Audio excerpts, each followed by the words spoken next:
তো mechanics of interest rate সোয়াপস এটা হচ্ছে মেইনলি যেটা আমরা জানি যে একজন ফিক্সড চালায় আর একজন ফ্লোটিং চালায়, তো দুইজনের মধ্যে যে এক্সচেঞ্জ রেট হয়, মানে এক্সচেঞ্জ হয় যে তুমি ফ্লোটিং নাও আমি ফিক্স নেই, এটাকে আমরা ইন্টারেস্ট রেট সোয়াপস জানি।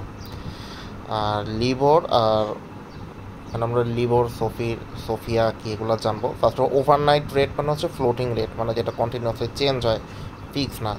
সো লিবর কি, লিবর হচ্ছে ব্যাংকের উপর বেস করে একটা রেট দেয় ব্যাংক, ওটা কাইন্ড অফ ফিক্স থাকে, কাইন্ড অফ না ওটা ফিক্সই থাকে, যেটাকে আমরা লিবর বলি। আর এটা সাধারণত একদিন থেকে 1 বছর পর্যন্ত এটার মেয়াদ, মানে প্রায় 1 বছর লিবরের মেয়াদ থাকে আর কি। আর ফ্লোটিং রেট বা ওভারনাইট রেট এটাগুলোকে আমরা সোফার, সোনিয়া এগুলা বলি, যেগুলো আমাদের ফ্লোটিং রেট, এগুলা কন্টিনিউয়াসলি চেঞ্জ হয়। সো এটাই হচ্ছে মেইনলি ডিফারেন্স। আর লিবর হচ্ছে গিয়ে আমাদের কিছু ক্রেডিট রিস্ক আছে, বাট সোফার আর সোনিয়ার কোনো ক্রেডিট রিস্ক নাই। আচ্ছা, ওআইএসটা কি? ওআইএস হচ্ছে কি, an agreement two exchange fixed rate of interest rate for a rate calculated from realise overnight rate.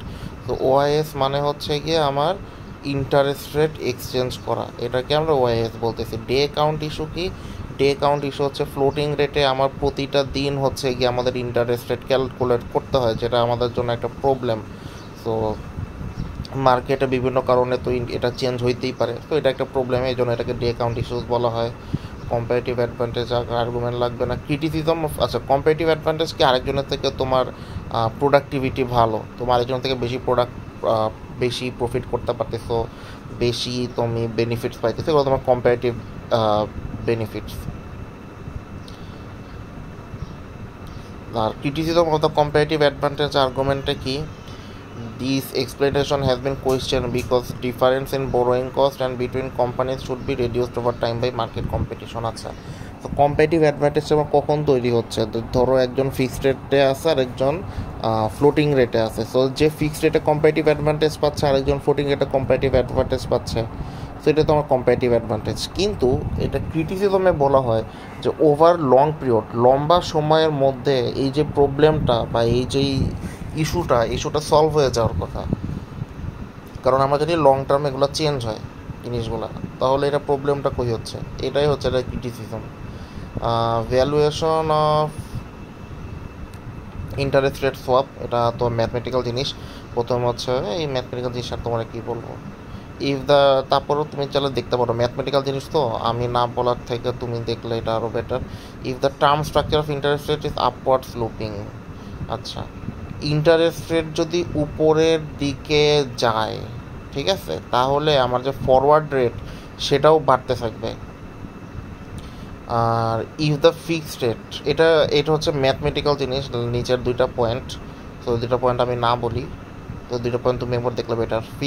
Fixed currency swap, fixed currency swap মানে হইতেছে যে আমার যে কারেন্সিটা আছে এটার ইন্টারেস্ট রেট ফিক্স থাকবে, আমার যে প্রিন্সিপাল অ্যামাউন্ট আছে সেটাও তো ফিক্স, আর ইন্টারেস্ট পেমেন্ট যেটা সেটাও ফিক্স। আমি আমার এই তিনটা জিনিস আছে ইউনাইটেড ডলারে, ইউএস ডলারে, আমি এটাকে ইউএস ডলার থেকে অস্ট্রেলিয়ান ডলারে নিয়ে যাব, তো এটাকে আমরা ফিক্স কারেন্সি সোয়াপ বলতেছি। Currency swaps and their use, currency swap কখন হয় সেটা আমরা জানি, যখন আমাদের আরেকটা দেশের কারেন্সি ইউজ করলে বেশি বেনিফিটস তখন।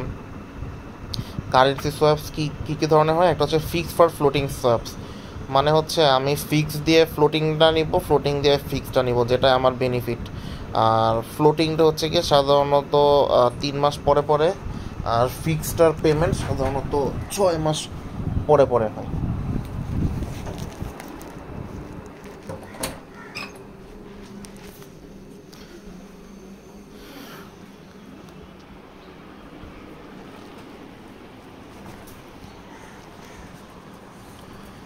ভ্যালুইং কারেন্সি সোয়াপস,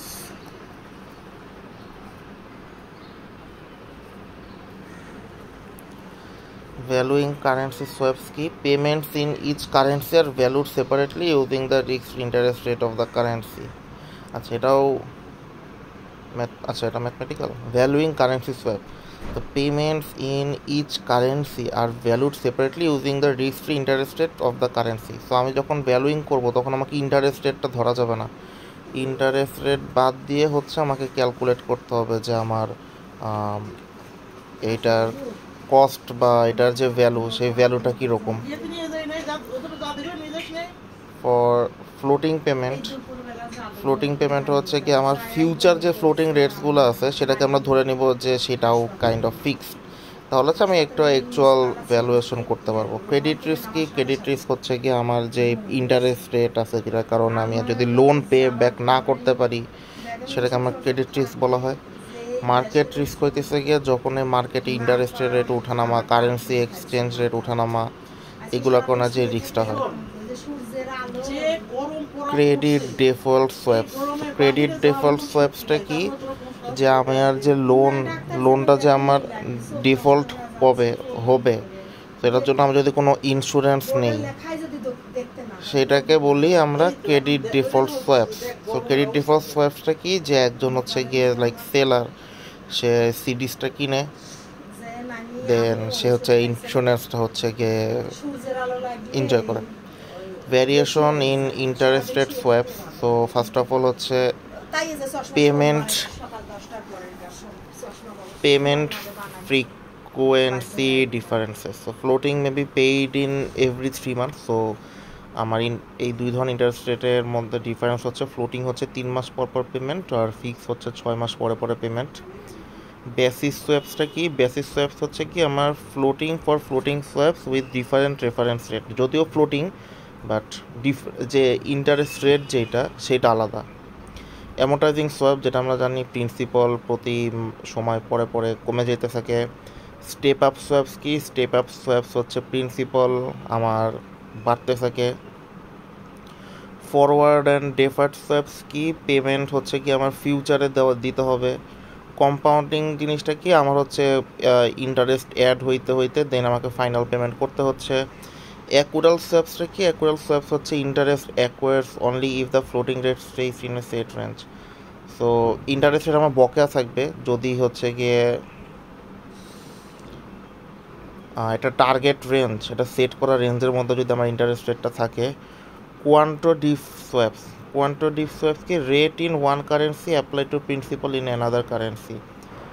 সো একটা দেশের কারেন্সি এটা আমার আরেকটা দেশে যখন আমি অ্যাপ্লাই করতে পারি সেটা। ইকুইটি সোয়াপস কি?